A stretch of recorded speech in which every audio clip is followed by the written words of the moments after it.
माँ के साथ अपनी नानी के घर जाती थी, तो जब रास्ता पूछने की बात आती थी तो लोग पूछते थे कि वो चमारों के घर में जाना है, चमारों के मोहल्ले में जाना है। बहन जी ने कहा कि ये भाग्य और भगवान ने नहीं दिया। नमस्कार, मैं वीरेंद्र सिंह और आप देख रहे हैं एसएम न्यूज। अक्सर लोग ये चर्चा करते हैं, तमाम मीडिया के लोग, तमाम देश के लोग, तमाम दुनिया के लोग, कि इतने कम समय में मायावती राजनीति के शून्य से शिखर तक कैसे पहुंच गई। अक्सर लोग जानने के लिए उतावले रहते हैं, उत्सुक रहते हैं कि आखिर वो क्या कारण है कि जिससे एक मध्यम परिवार में, एक झुग्गी झोंपड़ी में जन्मी, बहुजन समाज में पैदा हुई, अछूत समाज में पैदा हुई, व्यवस्था में सबसे नीचे की कमजोर कड़ी की महिला इतनी जल्दी राजनीति के शिखर पर कैसे पहुंच गई। आइए आज हम इस बात पर चर्चा करेंगे और विश्लेषण करेंगे कि इतनी कम समय में, मात्र 39 साल की उम्र में, देश के सबसे बड़े प्रदेश उत्तर प्रदेश की मुख्यमंत्री बनने का गौरव प्राप्त हुआ। और एक बार नहीं, दो बार नहीं, चार बार उत्तर प्रदेश की मुख्यमंत्री रही बहन कुमारी मायावती। तो क्या कारण है, ये जानने के लिए सबसे पहले हम बहन जी के वक्तव्य को ही एक बार, इसमें किसी ने, पत्रकार ने पूछा था, उन्होंने क्या जवाब दिया था, उसका मैं वर्णन करता हूं। बहन जी से जब पूछा, यहाँ की राजनीति में इतनी तेजी से उभरने और लोगों के दिल दिमाग पर छा जाने के साथ साथ दलितों के आत्मसम्मान और स्वाभिमान का प्रतीक बन जाने का असल राज क्या है, तो क्या जवाब दिया बहन कुमारी मायावती ने। इस बारे में मैं अपनी मिजाज के मुताबिक इन लोगों को यह साफ साफ बताना चाहती हूं कि अपने देश की राजनीति में मेरे तेजी से उभरने की खास वजह नहीं कांग्रेस पार्टी, नहीं भारतीय जनता पार्टी, नहीं अन्य राजनीतिक पार्टियों की नेताओं की तरह मुझे राजनीति विरासत में नहीं मिली, और ना ही किसी भाग्य या भगवान का वरदान है, बल्कि यह विशुद्ध रूप से मेरे खुद की हिम्मत, हौसले, सूझबूझ और संकल्प के साथ किए गए कठिन जीवन संघर्ष और अनगिनत कुर्बानियों का परिणाम है। और यह विश्वव्यापी सच है कि सफलता न तो आसानी से मिलती है और न ही अपने आप अर्थात स्वतः प्राप्त होती है। Success comes neither free nor it is automatic. ये जवाब दिया था बहन कुमारी मायावती ने। अगर हम इसका विश्लेषण करें तो इसके पीछे बहन कुमारी मायावती ने फिर कहा, इस संघर्ष के पीछे प्रेरणा मनुवादी व्यवस्था के तहत दबाए गए पिछाड़े गए बहुजन समाज अर्थात अनुसूचित जाति, जनजाति, पिछड़ा वर्ग, धार्मिक अल्पसंख्यक, सिख, मुस्लिम, ईसाई, पारसी, बुद्धिस्ट आदि सभी समुदायों जिनकी आबादी यहाँ 100 में से 85% के लगभग है कि दयनीय सामाजिक एवं आर्थिक स्थिति की दर्दनाक पुकार रही है। यहाँ पर मैं यह बताती चलूं कि मेरा अपना भी अनुभव यही रहा है कि मेहनत कभी बेकार नहीं जाती तथा मिशनरी भावना के तहत किए गए काम इंसान को अमर बना देते हैं। इसके साथ साथ बहन कुमारी मायावती ने एक मुख्य कारण और बताया। वो कारण क्या बताया?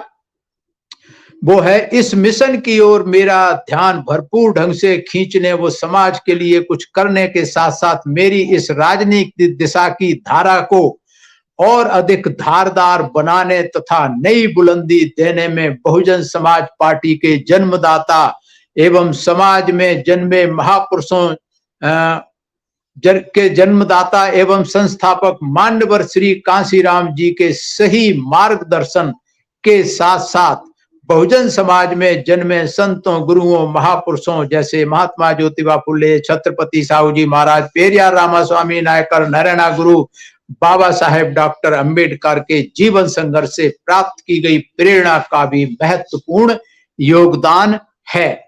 ये बहन कुमारी मायावती ने कहा।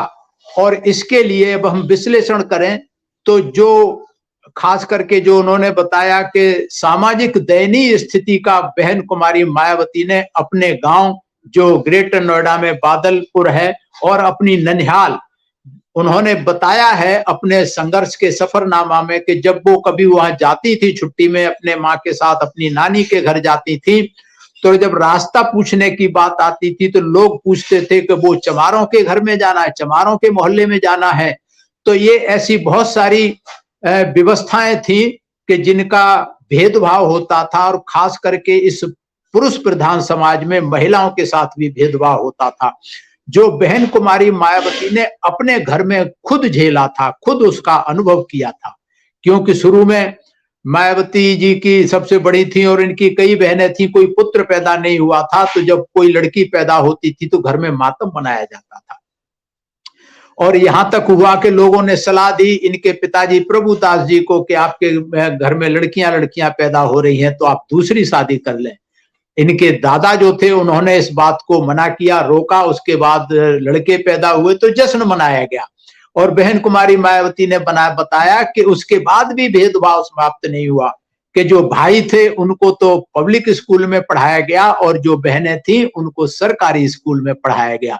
तो इस तरीके का भेदभाव बहन कुमारी मायावती ने अपने घर में झेला, अपने समाज में झेला, बहुत नजदीक से इसका अनुभव किया। इस कारण बहन जी के अंदर जो प्रेरणाएं थी वो बढ़ती गई इस तरीके से। और अंततः एक दिन कांसीराम साहब आते हैं जब घर में, ये बात है 1977 की। उस समय बहन कुमारी मायावती पढ़ाई कर रही थी, तो साहब कांसीराम ने बताया कि अगर आप बहुजन समाज का उद्धार करना चाहती हो तो डीएम बन के कुछ नहीं कर सकते। डीएम तो एक मुख्यमंत्री के आगे फाइल लिए खड़ा रहता है, उनके आदेश का इंतजार करता है। अगर आप समाज के लिए कुछ करना चाहती हैं तो हम आपको ऐसी जगह पहुंचा सकते हैं जहां एक डीएम नहीं 10-10 डीएम जो है और सेक्रेटरी लाइन लगा करके आपके आदेश की प्रतीक्षा के लिए खड़े होंगे। बहन कुमारी मायावती को ये बात समझ में आई और बहन कुमारी मायावती अपना घर बार छोड़ करके, सब कुछ छोड़ करके एक संघर्ष की अंधेरी गली में निकल पड़ी। मात्र 21 साल की उम्र में, सोचिए 1977 में मात्र 21 साल की जवानी में एक घर से निकल आना, जहां कोई उस समय बहुजन समाज पार्टी भी नहीं बनी थी। राजनीति की बात करें तो घोर अंधेरा था, अनिश्चितता थी, कुछ भी मालूम नहीं था। और उस समय साहब कांसीराम के प्रेरणा लेकर के बहन कुमारी मायावती अपना घर छोड़ करके निकल आई और उन्होंने महापुरुषों से जो इतिहास पढ़ा, बाद में भी जो इतिहास पढ़ा, जो संघर्ष किया, बोलने में पहले से फिक्र थी। क्योंकि आपको एक घटना पता होगी 1977 में जब राजनारायण जो केंद्र सरकार में स्वास्थ्य मंत्री हुआ करते थे, वहां 3 दिन का कॉन्स्टिट्यूशनल क्लब पे एक सम्मेलन चल रहा था जिसमें बार बार राजनारायण जो है हरिजन हरिजन शब्द का इस्तेमाल कर रहे थे। किसी बहुजन नेता ने कोई आवाज नहीं उठाई, लेकिन बहन कुमारी उस समय नेता नहीं थी, उस समय वर्कर थी। उनका जब नंबर आया तीसरे दिन तो उन्होंने राजनाथ की क्लास लगा दी कि ये शब्द गैर कानूनी शब्द है, आपकी हिम्मत कैसे हुई इन शब्दों को इस्तेमाल करने की। वहां से बहन कुमारी मायावती के जय जयकार के नारे लगे और राजनारायण मुर्दाबाद के नारे लगे। तो इस तरीके से ये संघर्ष की कहानी है। तो ये मात्र जो बहन जी ने कहा कि ये भाग्य और भगवान ने नहीं दिया, बहुत से लोग, मैंने खुद कैसे सुना है, हमारे जानकार लोग कहते हैं कि मायावती का भाग्य अच्छा था, वो मुख्यमंत्री बन गई। तो मायावती ने कहा है कि ये भाग्य और भगवान की बात नहीं है, उन्होंने प्रेरणा ली है महापुरुषों के संघर्ष से। और महापुरुषों के संघर्ष से जिसने भी प्रेरणा ली है, बाबा साहेब, चाहे जो इतिहास लंबा रहा है, वो महापुरुषों के संघर्ष से बाबा साहब ने भी प्रेरणा ली थी। और बाबा साहब अमर हैं दुनिया में, जब तक दुनिया रहेगी तो बाबा साहब अमर रहेंगे।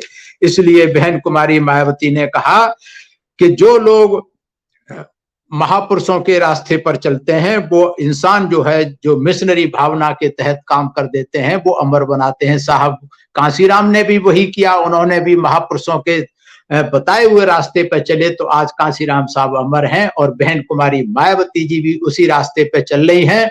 इसलिए ये सबके सामने है। मैं नहीं कह रहा कि बहन कुमारी मायावती जितना पैदल चली है, जितना बहन कुमारी मायावती ने संघर्ष किया है, जितना भूखे प्यासे मायावती रही है, और जहां जितनी गलियों में खाक मारी है, जितने गांव झुग्गी झोपड़ी में मायावती गई हैं, मेरा ऐसा अपना दावा है और मेरा विश्वास है, हमारा मानना है कि कोई भी नेता, इस देश का कोई भी नेता अब तक इतना उन्होंने संघर्ष नहीं किया जितना बहन कुमारी मायावती ने किया है। इसलिए बहन कुमारी मायावती शून्य से शिखर तक बहुत ही कम समय में पहुंच गई और वो शिखर तक हैं, शिखर तक जमी रहेंगी, इसे कोई हटा नहीं सकता।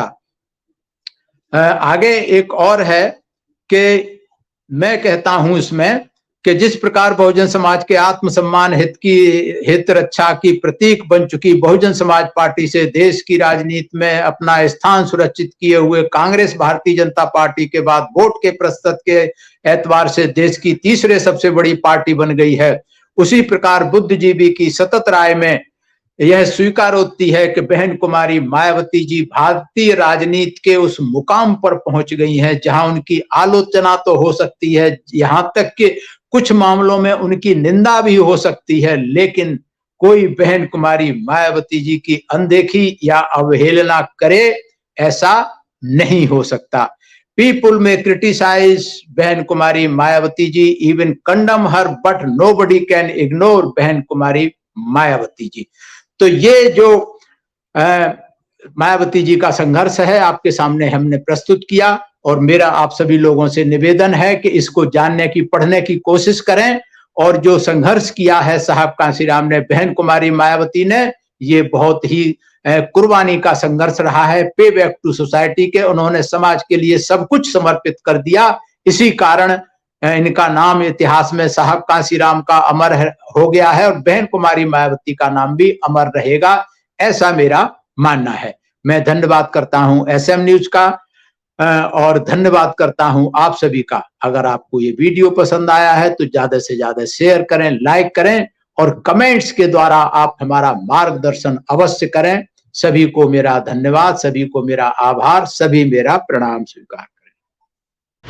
अगर आपने अभी तक हमारा चैनल सब्सक्राइब नहीं किया है तो सब्सक्राइब करें और घंटी का बटन बिल्कुल भी दबाना ना भूलें ताकि सभी लेटेस्ट खबरें पहुंच सकें आप पे सबसे पहले।